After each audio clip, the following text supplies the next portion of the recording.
വടശ്ശേരി ദാമോദര മേനോൻ സതീശൻ എന്ന ഞാൻ നിയമസഭയിലെ ഒരു അംഗമായി തിരഞ്ഞെടുക്കപ്പെട്ടിരിക്കുന്നതിനാൽ നിയമം വഴി സ്ഥാപിതമായ ഭാരതത്തിന്റെ ഭരണഘടനയോട് ഞാൻ നിർവ്യാജമായ വിശ്വസ്തതയും കൂറും പുലർത്തുമെന്നും സത്യപ്രതിജ്ഞ ചെയ്ത് എംഎൽഎമാർ സഭാസമ്മേളനത്തിന് തുടക്കം. സഭയിൽ കൗതുകമായി ജി സുധാകരന് മുൻപിൽ പിണറായിയുടെ സത്യപ്രതിജ്ഞ. ഞാൻ നിയമസഭയിലെ ഒരു അംഗമായി തെരഞ്ഞെടുക്കപ്പെട്ടിരിക്കുന്നതിനാൽ നിയമം വഴി സ്ഥാപിതമായ ഭാരതത്തിന്റെ ഭരണഘടനയോട് ഞാൻ നിർവ്യാജമായ വിശ്വസ്തതയും കൂറും പുലർത്തുമെന്നും ഞാൻ ഭാരതത്തിന്റെ പരമാധികാരവും അഖണ്ഡതയും നിലനിർത്തുമെന്നും ഞാൻ ഏറ്റെടുക്കുവാൻ പോകുന്ന കർത്തവ്യം ഞാൻ വിശ്വസ്തയോടുകൂടി നിർവഹിക്കുമെന്നും സഗൗരവം പ്രതിജ്ഞ ചെയ്യുന്നു. പരിഭവം മറന്ന് ഹസ്തദാനം. പിണറായി വിജയന് കൈകൊടുത്ത് ടി.കെ. ഗോവിന്ദൻ, അഭിവാദ്യമർപ്പിച്ച് വി. കുഞ്ഞികൃഷ്ണൻ.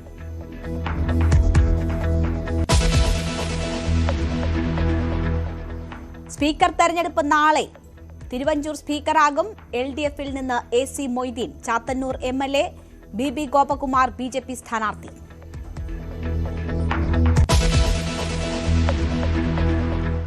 ജാതിപ്പേര് വിവാദത്തിൽ മുഖ്യമന്ത്രി VD സതീശന് കനത്ത പ്രതിരോധം തീർത്ത് കെ. മുരളീധരൻ. കല്ലെറിയുന്നവർ വഷളാകും. സതീശൻ ഹൈക്കമാൻഡ് അംഗീകരിച്ച മുഖ്യമന്ത്രി. സതീശനെതിരെ കോൺഗ്രസിൽ നടക്കുന്ന ഒരു നീക്കവും വിലപ്പോവില്ലെന്നും ന്യൂസ് 18 അഭിമുഖത്തിൽ ആരോഗ്യമന്ത്രി.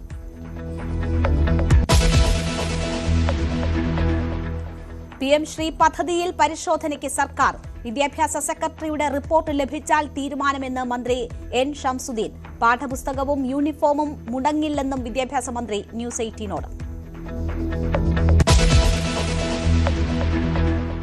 പെരിയ ഇരട്ടക്കൊലക്കേസിലെ പ്രതികളുടെ പരോളിൽ വിശദീകരണം തേടി ആഭ്യന്തരമന്ത്രി. പരിശോധിച്ച് റിപ്പോർട്ട് നൽകാൻ ആഭ്യന്തര അഡീഷണൽ ചീഫ് സെക്രട്ടറിക്ക് നിർദ്ദേശം.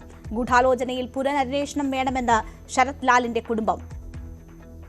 ജയിൽ ഉപദേശക സമിതി പിരിച്ചുവിടണമെന്ന് കോൺഗ്രസ്.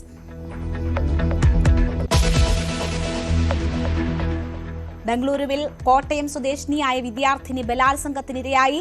പ്രതി ബത്തേരി സ്വദേശി ഹൈനസ് ഒളിവിൽ. ബലാത്സംഗം ഒഴിവു ദിനങ്ങളിൽ പെൺകുട്ടി ജോലി ചെയ്യുന്നിടത്തെ സഹപ്രവർത്തകർ നടത്തിയ പാർട്ടിക്കിടെ.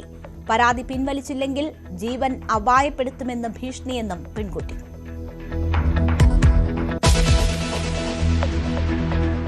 പുൽവാമ ഭീകരാക്രമണത്തിന്റെ സൂത്രധാരൻ ഹംസ ബുർഹാൻ കൊല്ലപ്പെട്ടു. കാറിലെത്തിയ സംഘം വധിച്ചത് പാക് അധിനിവേശ കശ്മീരിലെ ചഗോത്തി മേഖലയിൽ വെച്ച്.